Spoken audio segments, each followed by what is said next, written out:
He did go in the house? Right. So during the investigation, police speak with neighbors and are able to confirm the time of death with noise that those two neighbors heard. So sometime between about 9:15 and 9:45 p.m., two different neighbors can hear banging noises coming from the Rafay home. Okay. And according to the timeline of events the boys gave, that would have put them right around the time where they were at the movie theater when the show would have started. Yeah. Right. So the most compelling piece of evidence that they would eventually have is a full video confession from both Atif and Sebastian during what's called a Mr. Big Sting operation. Now, do you know what that is? Have you heard of it? No. So I thought it was made up. I thought it was something just for movies. I didn't know it was a real thing. I'm going to get into that. Okay. So keep that little bit of information in your brain for a second. All right. So next I want to talk about possible motives. Okay. So according to Atif's and Sebastian's defense team, there are 3 tips that come into the Bellevue police around the time of the murders that they claim are not taken seriously. So the first is that 2 days before the murders, a reliable informant for the RCMP gives info that an unnamed man offered him $20,000 to kill an East Indian family that had just moved from Vancouver, BC to Bellevue. Okay. So the second tip comes in about 5 days after the murder from the FBI. They call the police and they say, hey, we have an informant that's going to come down to the Bellevue station and is going to make a statement about some info that they have. Okay. So this informant tells detectives that Dr. Rafay was killed because a militant Islamic group did not like his beliefs and teachings on the Quran. He also has knowledge that the suspected weapon used in the murders was a baseball bat. And up until that point, that was not public knowledge. It is correct. So then there is the third tip that comes in, and it's similar, but it came from Seattle Police Intelligence. They claim to have info that the murders may be linked to the Al-Furqa militant organization. Okay. So this is a group that seeks to purify Islam through violence, and they attack groups or people that they view as enemies of Islam.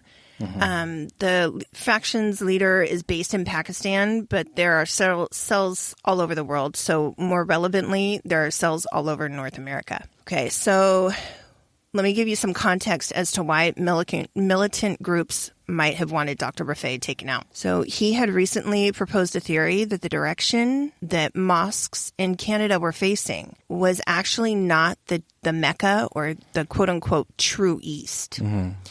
That it was slightly like a slight direction off. I mean, okay, we know I don't like math. I hate math. Yeah. So I don't know what type of calculations would have been involved in this. I don't know shit about like circumference of the earth and how to figure out like curvature or latitude and longitude. I don't know all of that. Okay. Yeah. He figured it out though. Obviously as a structural engineer, he was smart enough to have figured out what he thought was a theory. Yeah. But I do know that if a group feels you're questioning integral parts of its core beliefs, they're not going to be happy about it. Oh, no. So this group may have also felt that his involvement in the Canada-Pakistan Friendship Organization was kind of a betrayal to their Islamic beliefs. Oh. Right. So, like I said, unfortunately, none of these tips are considered credible, pretty much ignored. Yeah, I was gonna say, they didn't even follow up on them. No, they really didn't. What is looked at is the behavior of the boys in the days after they returned to Canada. And I will say that the media and the police do a really good job of showing them as immature and just having a grand old time with the over $300,000 life insurance policy that Atif collected after his parents' death. So it doesn't put them in the best of light. No. So remember, the police felt that the boys were acting weird when they show up at the house the night of the murder. Yeah. Later on, they claimed that they fled the U.S. without permission.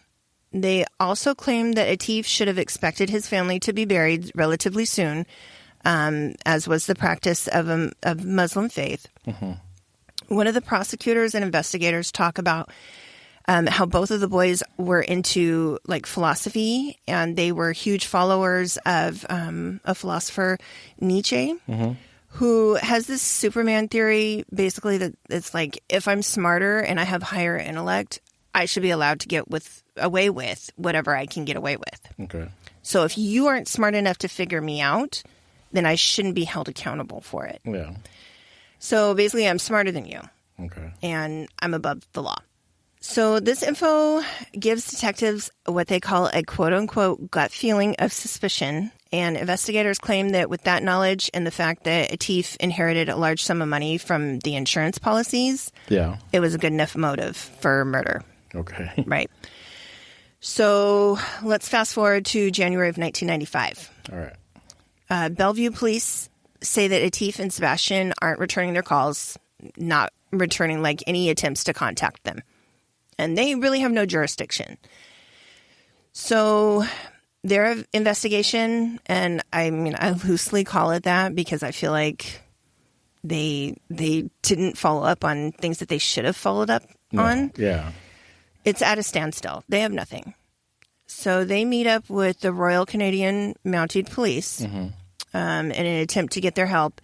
And the RCMP say, sure, we'll start investigating them too. They decide the best way to proceed is with the Mr. Big sting operation. Okay. So this would be the best and arguably the only evidence prosecutors would have against the boys. Okay. All right. Now, what exactly is Mr. Big sting?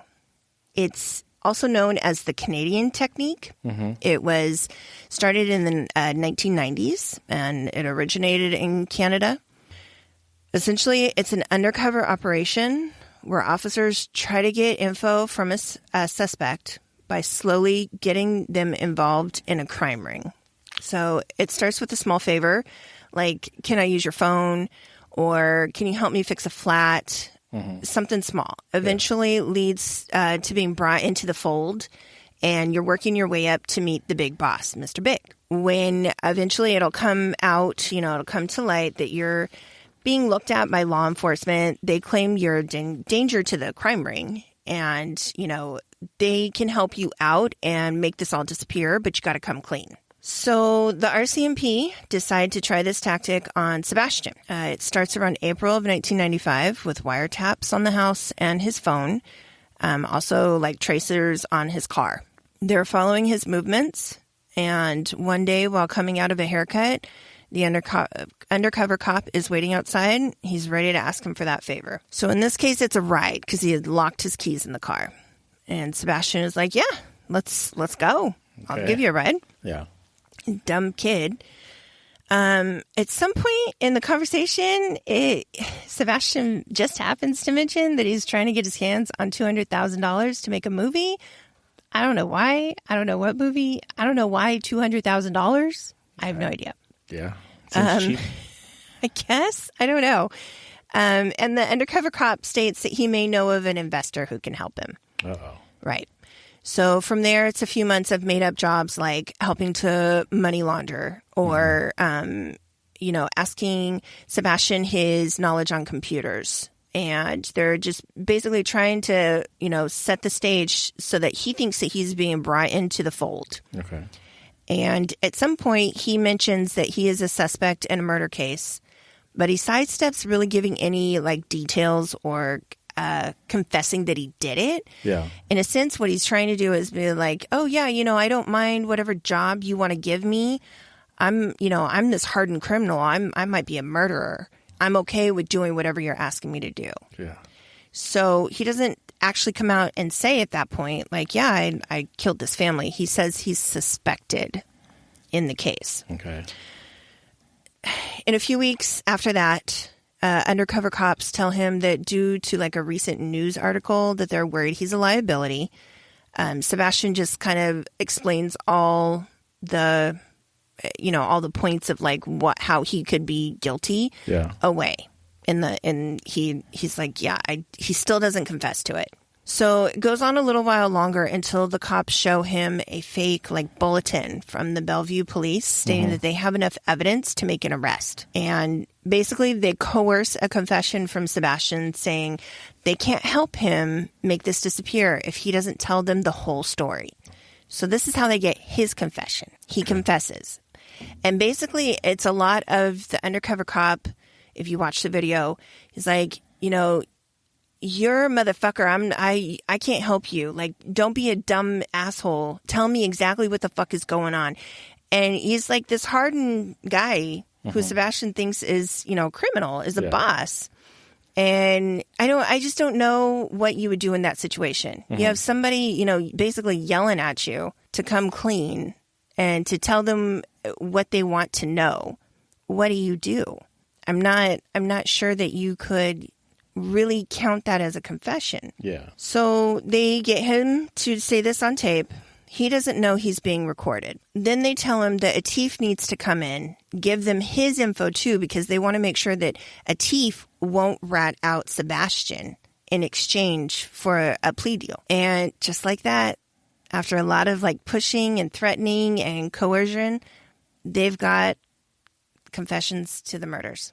So in July of 1995, Atif Rafay and Sebastian Burns are charged with 3 counts each of aggravated first-degree murder in the state of Washington.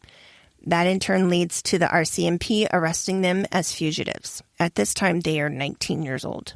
They are held for 6 years in pretrial maximum security facilities in Canada, and basically the entire time they're in solitary confinement. 6 years? 6 years. Jesus. So while they're there, there are delays and legal issues. One of the issues being that Sebastian thought it would be a good idea to have a sexual relationship with one of his lawyers. Kind of fucked them over. Literally, figuratively. Yeah. So then he had to find new representation, and that caused a delay for both of them because they were being tried together. Oh, together? Why aren't they? They were tried together. Yeah, I don't know. Okay.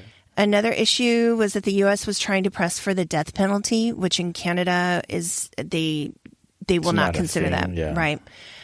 So Canada would not release them to U.S. custody until that was taken away, and promised that they would charge them with that charge, but only ask for life in prison without parole.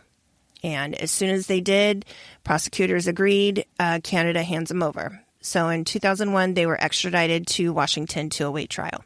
So while on trial, their Mr. Big video confessions are shown to the jury as credible evidence. And here's the thing. It's not legal in the U.S. to get confessions that way. No. It's considered entrapment. Yeah, and it's pretty illegal. Right. It's unconstitutional. But for some reason, it was allowed to be seen. The judge allowed it. Oh. So it basically was the best and the only evidence the prosecutors had. If they had never gotten those confessions, they never would have been able to even put out a warrant for them. They had no evidence. They had nothing. That's some bullshit. Right. So, I mean, here's the thing. Never mind if they're guilty or not. And I'll kind of get into how I feel about that. But in the United States, you have the right to a fair trial. Yeah. I'm pretty sure in Canada that you have the right to a fair trial. They have, legalities and systems just like we do. They don't persecute people that they can't get evidence on. Yeah. That is a right, whether you're guilty or not. That is a right that you have. Yeah. I would assume that because we're in the U.S. means that the evidence presented would need to be obtained legally how we would obtain it here. Mm-hmm. I don't understand why it was allowed. So also keep in mind at the time of the confession, it was coerced. They were 19 years old. It was not collected by investigators from Bellevue. Mm-hmm. It was taken in Canada. Yeah. So unfortunately, it seals the deal. On May 26, 2004, Sebastian Burns and Atif Rafay are both convicted of first-degree murder on 3 counts each. And on October 24th, 2004, they are sentenced to life in prison without parole. And that's here in the States? And that's here in the States. Oh, shit. Right. So Sebastian has exhausted his 3 appeals. Atif is still awaiting judgment on his 3rd appeal. something to note, recently in 2018, it was ruled in Canadian Supreme Court that the Mr. Big technique was deemed unlawful. And there is a possibility that they might be able to get